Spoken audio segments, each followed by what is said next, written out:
Hey, and welcome back to another video. Today I'm going to do an overview / review of this Gerber lockdown drive and what's wrong with it and how to fix it. Hopefully, if you have this and you had the same experience that I had, you can do this little modification and make it a great tool.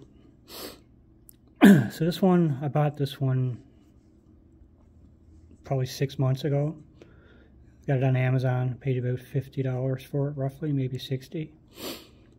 And I usually watch reviews on YouTube before I buy something like this, but I just really liked looking for a multi-tool that didn't have pliers, just had knife and file and screwdriver, stuff like that. So I've seen this one and I bought it without watching any videos, like I said before. So there's a lot of videos out there about this, why this really sucks.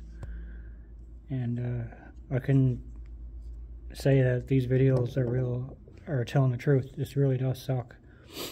Until I sort of fixed it. So this one has a file right here. So you have two different grits on the file. And on this side, on the opposite side, you have your knife. Nice sharp, very sharp out of the box. And over on this side, you have an awl. And on the other side, you have a utility knife. And this knife takes number 11. See how to get it out. There's a little lever right here.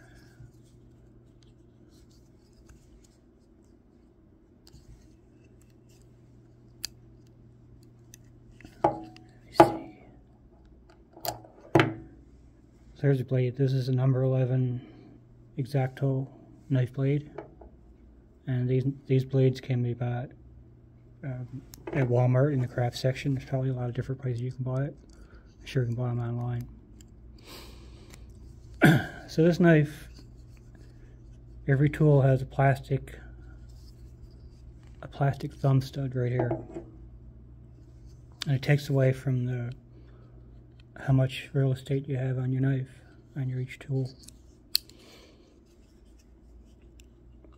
So on your blade, you see it's sticking up here.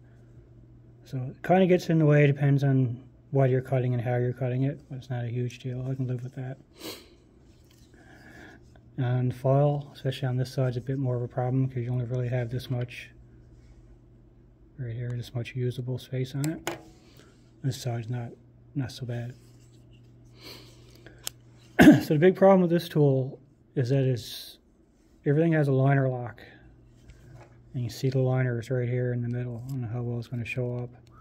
Those are really thick metal and strong. So this tool is very hard to open.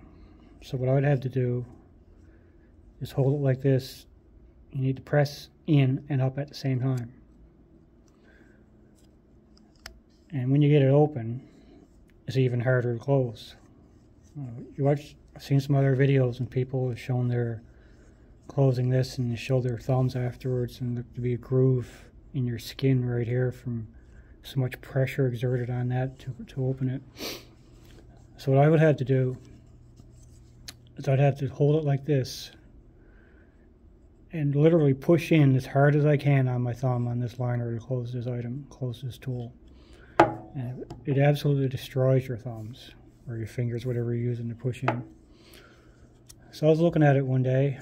I was going to make a video on this a few days ago. One night I was looking at it and I was going to do a video talking about how bad it was.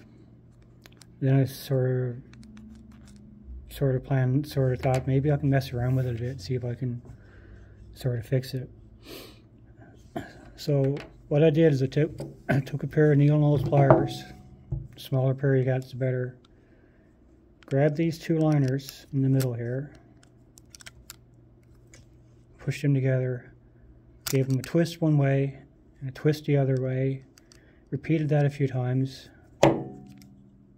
and then stuck it in between them and pushed down, trying to spread them out a little bit. What ended up happening is that they sort of move, they're not perfectly straight now, they sort of got a little curve going in. So I guess that would be a convex, a bit of a convex shape. And right now they're just on the edge for your catching your tang of your blades. And that makes it a whole lot easier. So now I can just, they still lock fine, so I can still just give this a really slight push and it opens and closes easy. And not so much on these two small tools, because it's a bit more, where they're shorter, it's a bit easier to open them. But I did move it, I did manipulate it a little bit. And right now it's simple, really simple to close. And I have just realized I have this blade in backwards, so I'm just going to fix that. So now it's super easy to open and close. It takes hardly no effort at all. And if the liners ever fail, I can just take the pliers and bend them out a little bit. I forgot to show, here's the screwdriver. So it's a magnetic Phillips and flathead bit. Just push it in and it grabs. So I went from hating this tool. When I got this, after a while I just stuck it in the glove box of my car and hoped to never have to use it.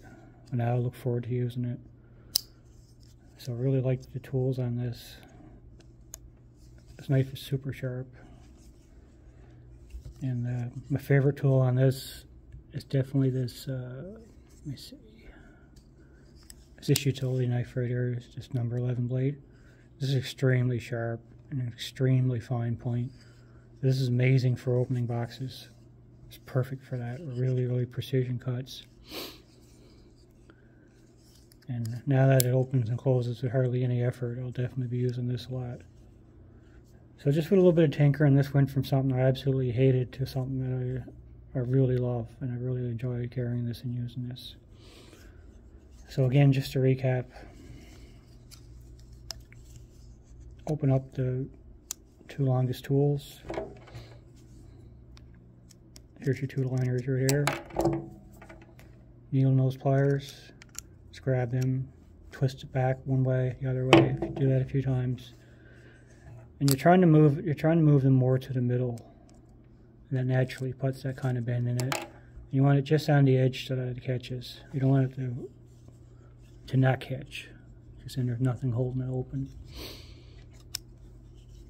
And this went from something that would tear your thumbs up to something that's a really joy to use.